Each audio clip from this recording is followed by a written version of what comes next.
Hello Starcraft fans, this is Falcon Paladin coming to you with yet another daily Legacy of the Void upload. This is a game between HuK and NightEnD on Orbital Shipyard. So this is game 2 between HuK and NightEnD on the ladder as far as I'm concerned. This is the second game I have cast between these two players. HuK is a Canadian Protoss player, if I remember correctly. And NightEnD is from Romania, so it's country versus country, but they're both Protoss. So it's a mirror matchup. In the bottom left of Orbital Shipyard, we have the red Protoss player. It is HuK.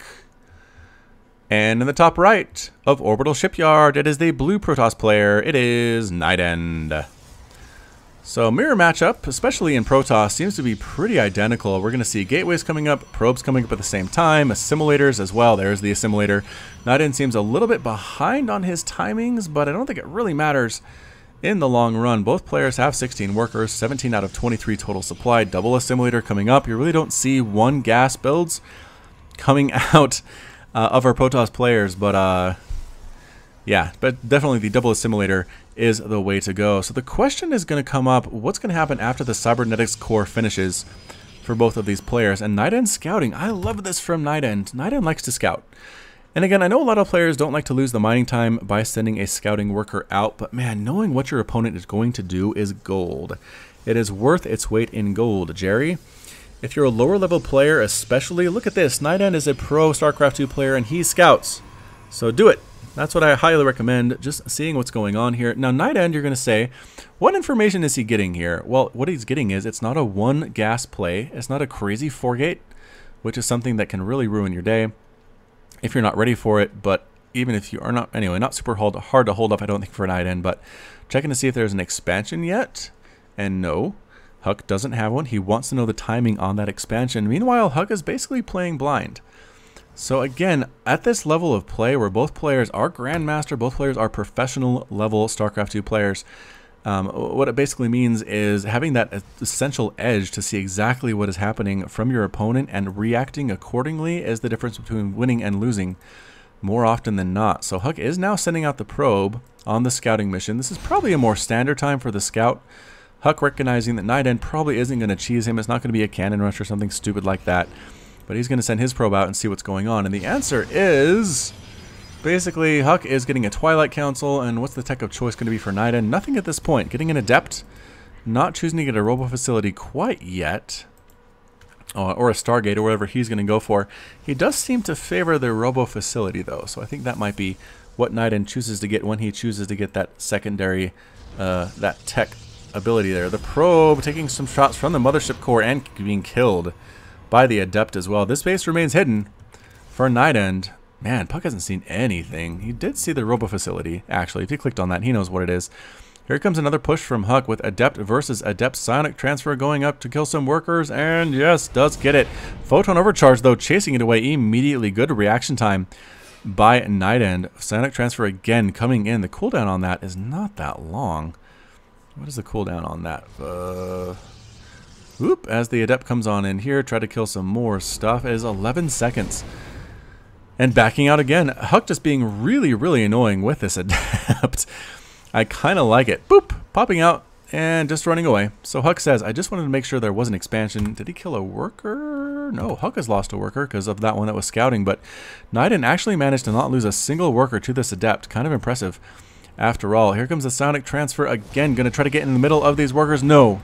Cancels it at the last second. It is the fake out. Mothership core wants to kill this Nexus all by her lonesome. That is not going to happen though. Forward pylon coming up for NightEnD as well. He wants to have some aggression on his mind. Adept. Nope. There's the fake out. Once again, I think HuK is just trying to keep NightEnD in his own base because guess what? Dark Shrine. Proxy Dark Shrine for NightEnD. Interestingly enough. So Robo Facility coming up as well for HuK. But we're going to see some Dark Templar action here, which can be really good. Surprisingly good in PvP. I don't see any detection here. Robo Facility, again, is on the way for HuK.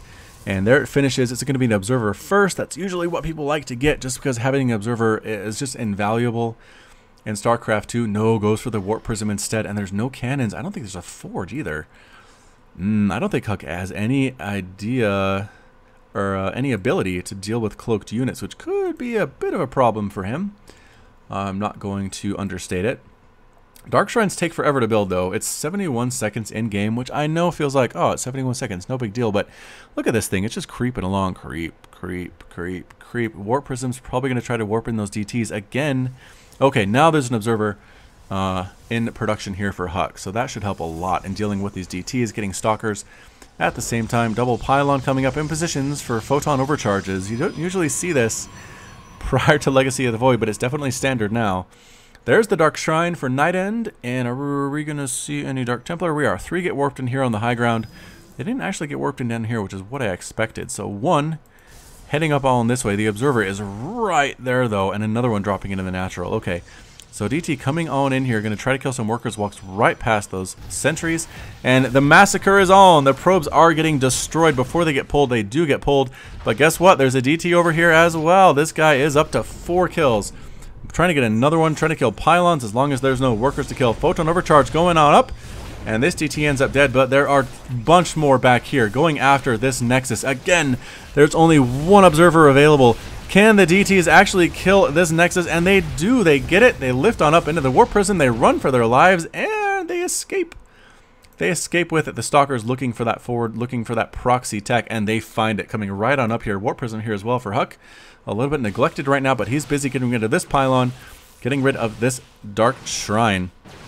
Boop, there it is, and the Stalkers come to chase away this warp prison before HuK can do anything with it at all. So unfortunately enough, HuK brings this observer with him, just in case the DTs try to save their Dark Shrine. But no, that's definitely going to fall. Units lost tab shows 12 probes have been killed for HuK. So that's 11, counting the 1 that he lost early on in the game. Resources lost, 1,100 minerals, 25 gas for HuK. NightEnD has lost 700 minerals and 400 gas.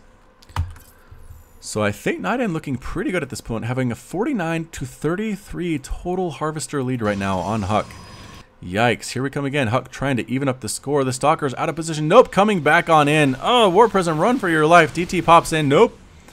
Nope, there are 2 observers there, extra observers. Blink Stalkers come on in, try to kill what they can. They're looking at the Nexus, it's not finished yet. Trying to come up with the Shramp, but there's an Archon. That is a scary sight to see for Stalkers. Blink, blink, nope, HuK has the advantage, running away very, very quickly indeed. Might actually blink up here, nope. Heading back home a more traditional direction, and, oh, HuK being sneaky. It looked like he was running back home, but instead he jukes out NightEnD. Heads back on up to this base. 3 Stalkers show up, though. Upgrades are no upgrades there. Are there any upgrades for HuK? Yeah, HuK does have the +1 upgrade. He wants to kill these observers, and he does. He kills 2 observers of NightEnD, but loses a bunch of Stalkers in the process. Total number of Stalkers lost for HuK is 3, as well as an Adept and a Dark Templar. So HuK not being very effective with his units right now, but not being super terrible either. Pushing on up is HuK with his Dark Templar, his Adepts, his Sentries. Here comes a pretty big push from NightEnD, though. I mean, it's not huge, right? It's the 8-minute mark. Both players have been harassing a lot, but the Stalkers are here with +1 attack upgrade and Archon at the same time. Coming right on in, the Dark Templar does kill a Stalker. Pylons are a target here because they can be photon overcharged, and the sooner they die, the better for the attacking army. Dark Templar for HuK. Going to try to get in. I don't think there's an observer with this army for NightEnD, and there's not. They're taking slashes and washes from these Dark Templar. They just need to run. And there it is. Hallucinated Archons in the army here for HuK, actually tanking a lot of damage, surprisingly, and forcing NightEnD back. Look at that. Hallucinated Archons. Don't see those every day. A blink forward takes out another Stalker. They might get this Adept as well. A couple more volleys, and they do get the Adept, but the rest of the army does escape. It's pretty much just Stalkers for NightEnD, so that attack didn't go very well. Again, NightEnD knew, I'm pretty sure he knew that HuK had Dark Templar, but I'm not sure if he noticed he lost both his observers up here, which is going to cause him some trouble. Disruptor's on the way for NightEnD, +3 attack for the ground as well. +2, rather. It's actually HuK that is getting +3 right now. Yahoo! Great job, HuK. Yeah, +2 is already here. So Immortals as well. Actual Archon taking out this destructible plates, just in case there is a misclick later on. 3rd base coming up a little bit later for HuK. This one's fully established for NightEnD. It's 55 to 37 total supply. NightEnD is up 102 to 76.